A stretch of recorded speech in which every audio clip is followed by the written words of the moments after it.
coming.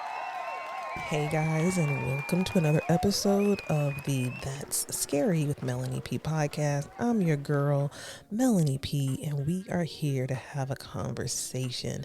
Guys, I got some things going on that is preventing me from doing my typical visual, but I wanted to get this episode out for you guys. I was able to see Sinners last week, and when I tell you, it's probably one, if not the one, of the best movies I've seen, I dare say, in my entire life. Now, I'm not going to go through this movie step by step. I'm not going to give you any spoilers. I hope that you've already seen it, or I hope that you have a plan to see this movie ASAP and support this black man. It was just fire. This movie was 100% fire. But something stood out to me in this movie that I wanted to see if you guys paid attention to. Okay, so in the movie Sinners, there is a actress by the name of Wunmi Masuku. Okay, and she played the character that we know and love as Annie. Here's the thing, I'm gonna be honest with y'all. The movie theater that I saw this movie at, the screen was kind of dark. It was just weird. It was a weird vibe in the movie theater. I couldn't see clear. And when she came up on the screen, I thought that she was the man's mother. And so the two people that I was with, one of them thought that it was the mom too. And then my other friend was like, no, that's his wife. And I'm like, wife? And then my other friend was like, wife? And I was like, huh, that's weird. And then we've confirmed that it actually was the wife of one of the twins, and they begin to have a conversation. They begin to talk and reminisce and blah blah blah, and then they have this sex scene. And the sex scene to me looks awkward. It looked a bit awkward, and I remember thinking to myself, "This is strange. Like, why does this feel strange to watch? Why does this look strange seeing, black love portrayed in the manner that it was portrayed on the screen? Why does this look strange? Why did we think that that was his mom and not his wife?"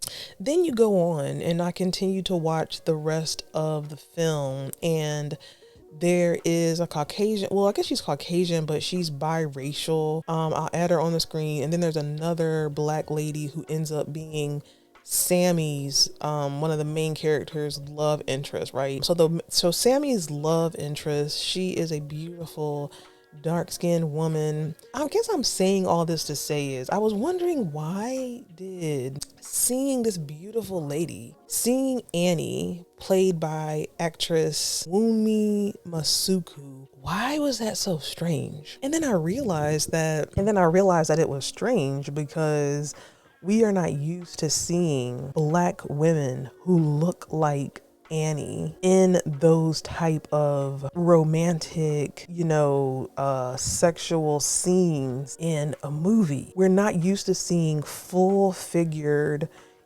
big boned, if you will, dark-skinned women in sexual scenes on our movie screen. Now, it also probably is something to notate that we all know that Michael B. Jordan, that's not the type he's checking for anyway. So it just looked all odd to me. But I also think that it was odd because she's not the person that we're used to. And as a black woman, as a fuller figure, I guess you could say, black woman, why was that even so strange for me to see? Now, I don't know if maybe it could be like because I am a woman, maybe I'm not looking at women in a sexual way, you know what I'm saying? To see what a man would see in her, like her body, her curves, whatever that men would find attractive.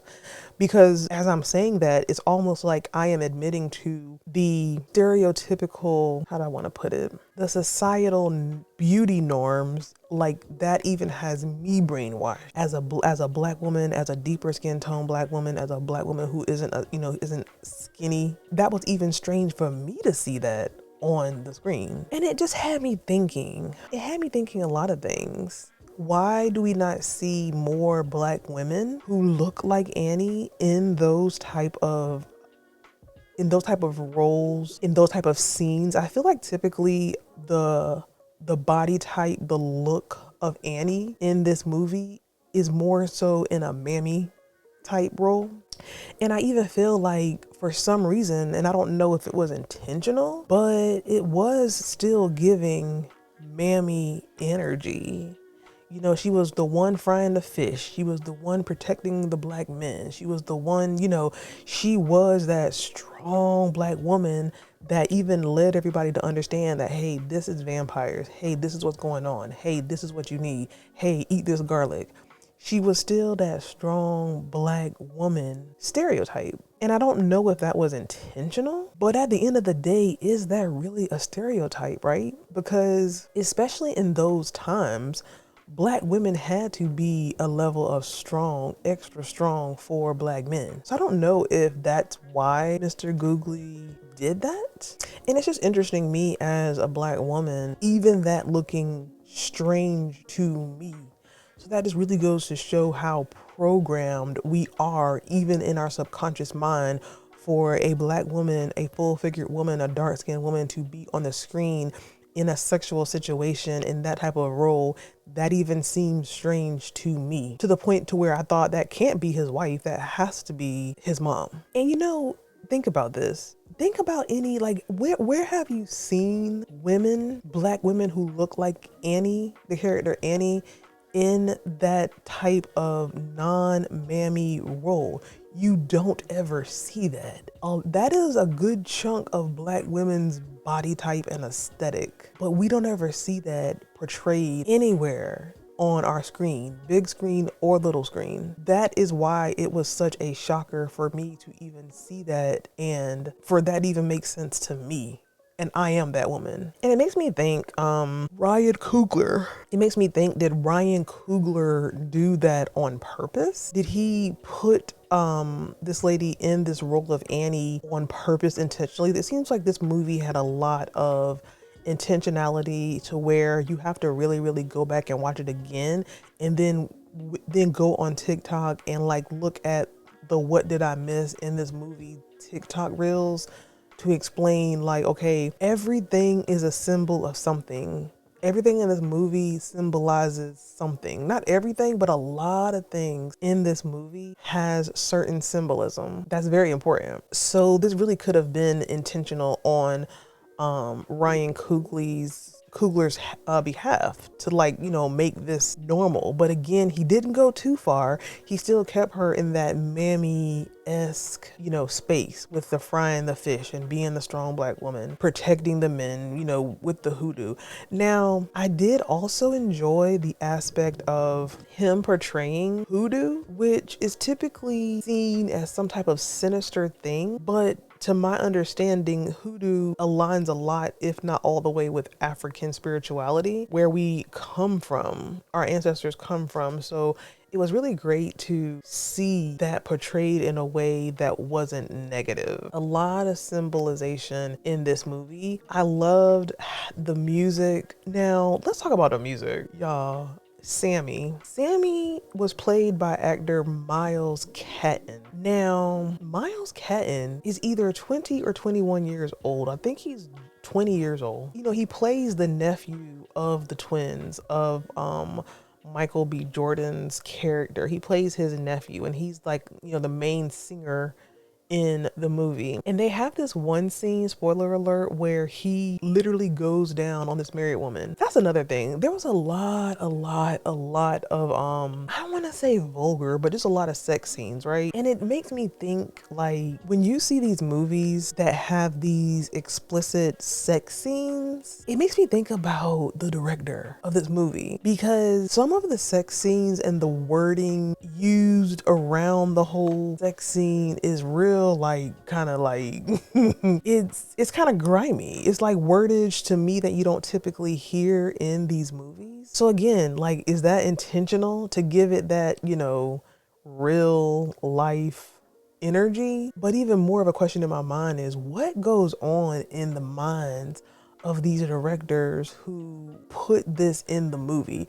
Like, even, you know, Ryan Coogler aside, think about all these like movies like Basic Instinct, or what's that movie with Michael Douglas in it where the lady puts the rabbit in the pot? Like movies where it's like these sex scenes. It just makes you think, like, what made y'all put this in here? Like, what made you put these sex scenes in here? But anyway, I digest.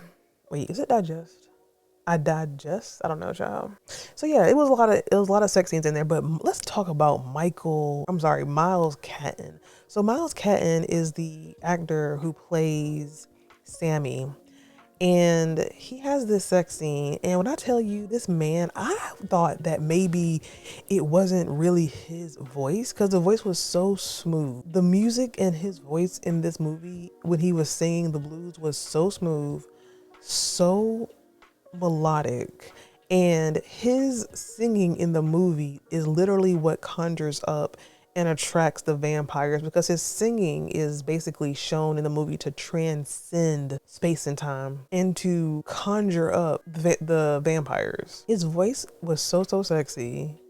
That sex scene was so sexy, and that kid is only 20. Like, I feel uncomfortable even talking about that. But his voice sounds like somebody who like 45 years old. Very mature, very seasoned, very thick. I also heard some people like saying something negative about the biracial girl. I can't think of her name. I'm literally sitting in bed doing this, y'all, because I don't have my studio. But the white biracial girl who played the love interest of one of the twins, people were saying, like, why did they have to have this, you know, element of biracial in the movie? And I thought that was kind of crazy. I mean, that was very common. That was very common back in that day, number one. Now, I will say something that I learned that I found to be extremely interesting is that when I was watching that movie, I remember seeing the Asian store and the Asian people and thinking, okay, wait, what year is this? Because I can't imagine that these Asian people would be, you know, friends with the black people and having a store and this, that, and the third. Because, you know, in these movies we see of slavery and of that time, you never really see like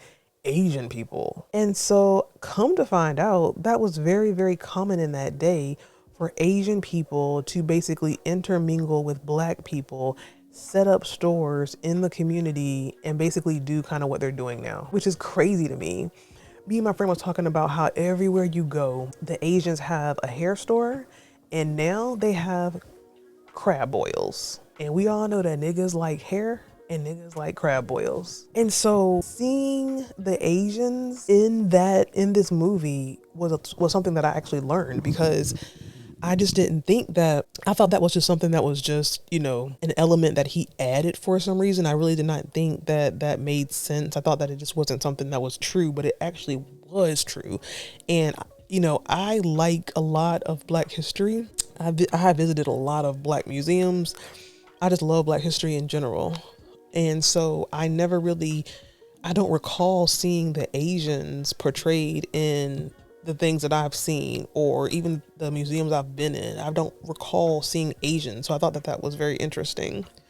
Now, as I close, I will say this: great movie, amazing movie from the beginning to the end. It was an amazing movie. I hope and pray that there's a part 2. And I'm gonna tell you why. Spoiler alert. I'm gonna tell you why. As we know, in the end, the twin that ended up with the biracial girl who actually was turned into a vampire, he and the girl are together. They're vampires. I guess it's 1990s or whatever. We realize that they made it. He didn't die. They both made it, and they've just been in the world as vampires. I think that there's a lot of room for a storyline for a part 2. Now, here are my thoughts about a part 2. I don't want to see a part 2 that is based around the twin that made it and the biracial girl. I don't want to see that. They can be in it, but I don't want it to be based around them. What I want it to be based on is a couple of things. It could be based on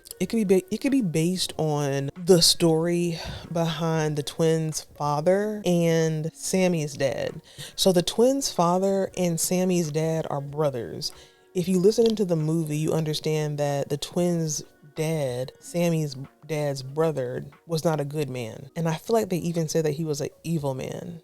And so I wouldn't mind having something to do with their story and maybe this happening before in some capacity with the brother, with the twin's father. That could be an angle, since the twin that turned was able to stay alive and not, be destroyed by the sun or the fire. Somebody else could still be alive, that they could explore that avenue for a storyline. I'm trying to think of anything else that could be a great storyline for a part 2. You know what? The Asian's daughter, that could also be a part 2, right? Because the guy was saying that he was literally going to get their daughter. And so maybe he did get the daughter, or maybe the daughter found out what happened and, just something along that line. I think it's a lot of room for a really, really good part 2. Anyway, y'all, let me know what you think. Let me know if you guys thought the same thing about Annie. And I would actually really, really, really like to see more of the Annie look, Annie aesthetic in these roles, because it also kind of explains why it's so weird for, like, when you see a Black woman who looks that size and has that, maybe has natural hair, has, the big boneness, a thicker lady.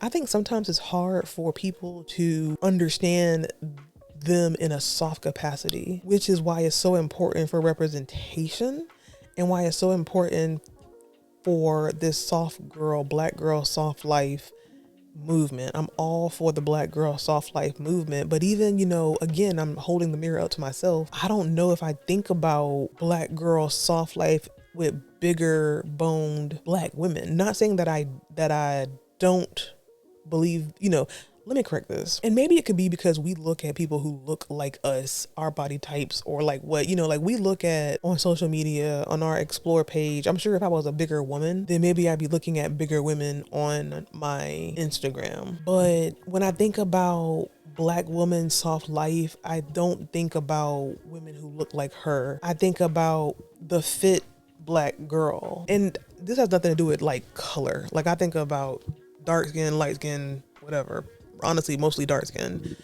But I don't think about the bigger Black women. So it's just interesting. It just really kind of goes to show the brainwashing that we have, even if we don't even realize we have it. And it really goes to show that we need representation on our TV screens.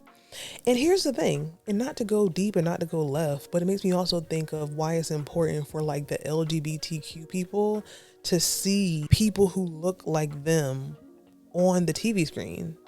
Like people who lead a homosexual lifestyle and they are happily married with children. Like it makes me understand why that is important to them to see that on the TV screen, because it's their life. It makes them feel normal and deserving of love and a family. It's really interesting. Like this is really interesting.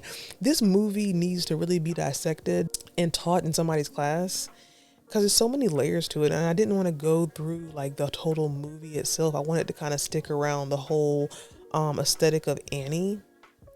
But this movie had a lot of layers to it that really deserves to be explored. Anyway, guys, let me know what you think. I will be back on your TV and phone screens extremely soon. And I'm happy that you're sticking with your girl. And I got more things to come. I'm super excited about the rest of this year. Make sure you hit that like button. Make sure you hit that subscribe button. Make sure you leave a comment. And I'll see you on the next episode.